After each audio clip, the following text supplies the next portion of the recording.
J'aimerais vous proposer une lecture dans l'évangile de Luc, où une parole de Jésus-Christ lancée à ses auditeurs pourrait encore nous interpeller aujourd'hui.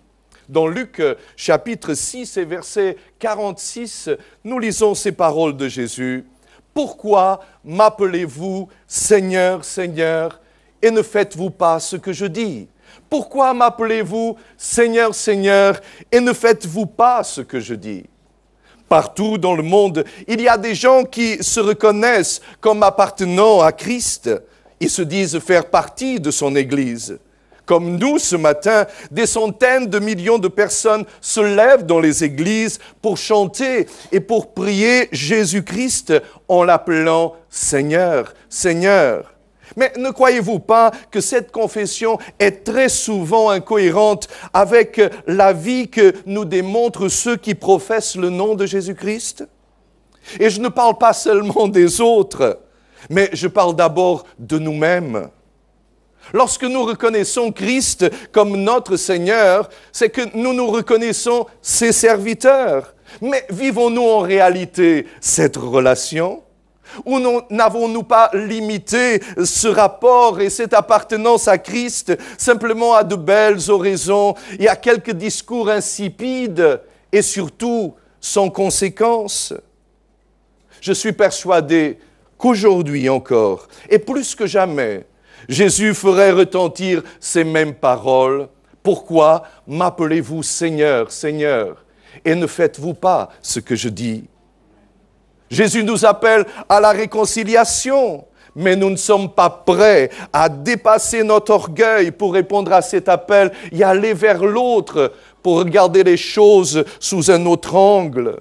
Bienheureux ceux qui procurent la paix, nous dit Jésus dans son sermon sur la montagne. Heureux soient les artisans de paix, ceux qui travaillent à apaiser les conflits et trouver une solution autre que la guerre et le déchirement. Mais nous y impliquons-nous vraiment? Est-ce que ces paroles de Christ font vraiment écho en moi? Que dire de la démarche de Jésus à l'égard des enfants, lui qui les a considérés avec une grande estime? Comment réagirait-il face aux adultes qui, étant supposés protéger les enfants, abusent d'eux, les réduisent à l'esclavage, ne leur octroient aucune importance et qui sont indifférents à l'héritage spirituel, social, matériel, environnemental qu'ils vont leur laisser? Jésus nous présente la femme à l'égal de l'homme, mais nombreux sont ceux qui encore aujourd'hui se disent ses disciples, mais la méprisent et la considèrent inférieure. Cette discrimination des femmes dans la société, dans la politique, dans l'Église est contraire à l'Évangile. Jésus est proche de ceux qui souffrent, de ceux qui sont malades, de ceux qui sont en prison, de ceux qui sont en marge et exclus de la société, de ceux qui souffrent l'injustice et le mépris. Et cette proximité manifeste qu'il n'est pas indifférent à leurs conditions, à leur état. Et vous savez, cela n'est possible que lorsque l'on donne de la valeur et de l'importance à la condition et à la dignité humaine. Et Christ nous montre ce chemin. L'évangile de Jésus-Christ a une puissance surprenante, non pas lorsqu'il est discuté, mais lorsqu'il est mis en pratique. Ah oui, il faut qu'il y ait du contenu derrière les paroles. Jésus est rempli de compassion envers tous ceux qui viennent à lui pour demander de l'assistance.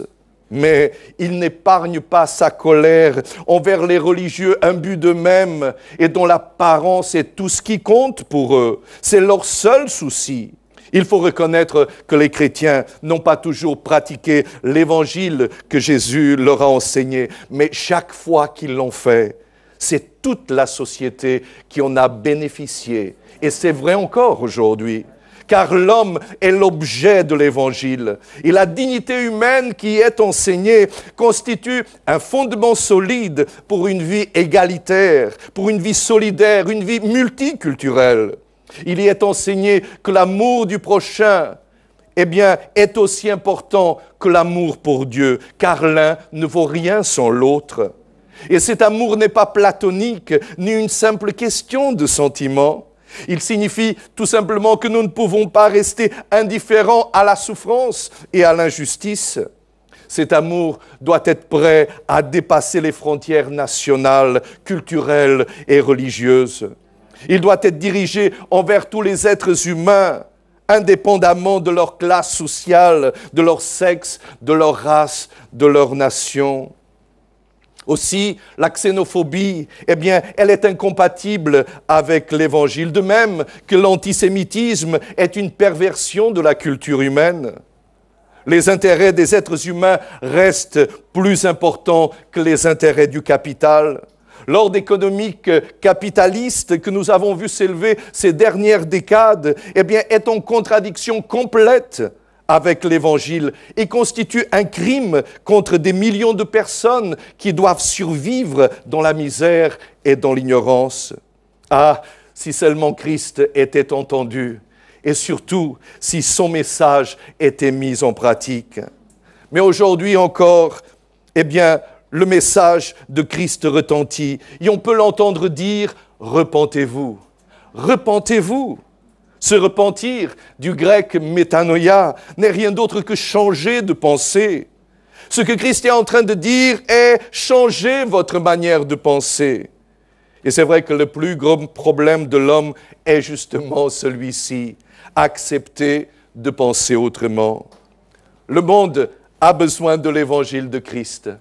Nous avons besoin de Jésus-Christ.